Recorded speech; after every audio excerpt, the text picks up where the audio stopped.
My name is Lisa Jannard, and I'm here to support and defend the life from conception until death, naturally. Since the barbaric late-term abortion bill became law last week in New York, I've been under distress.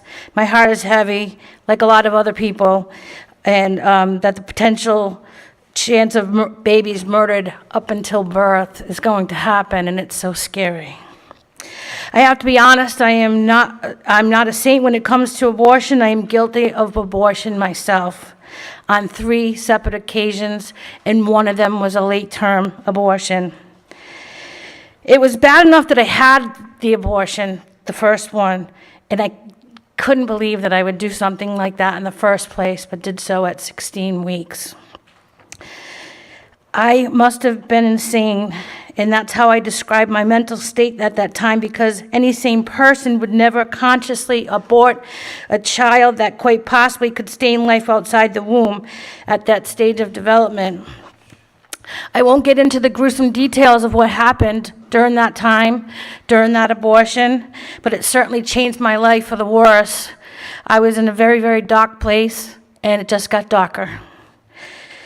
Not in any of the abortions that I chose to have did I need to have for medical purposes. With late-term abortion, I tried to convince myself there was a good medical cause, but of course that was a huge lie. See, Satan is a great deceiver, and he can convince any vulnerable, scared, and suffering person of any of his lies. Like I said, I was in a dark place.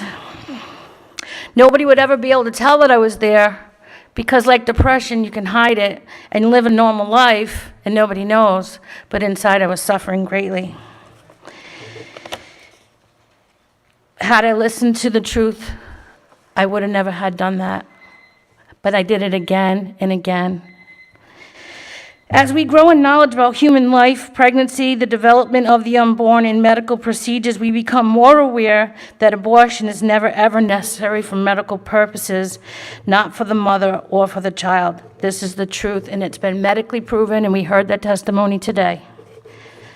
Abortion is in itself and intrinsically wrong, and late-term abortion is by far the greatest wrong ever perpetuated against humanity. It is unconscionable and, quite frankly and truthfully, the greatest sin that one can commit. There is no getting around it. Abortion is this is redundant, but as human beings, we are to honor life, respect life, and love one another. Abortion is just the opposite. And what is greatly disturbing is that some of us here, as reps, as senators, legislators, who are Christians and are still going to Mass, receiving communion, and still think that this is okay, that abortion is okay. I don't know how we can do both. I pray for you, the men and women who will have a tough decision to make. I pray that you hear the voice and listen to the truth. I pray that you do not fall into the peer pressure of those around you. I pray for goodness and love in your hearts and choose life until natural death. Thank you for your time.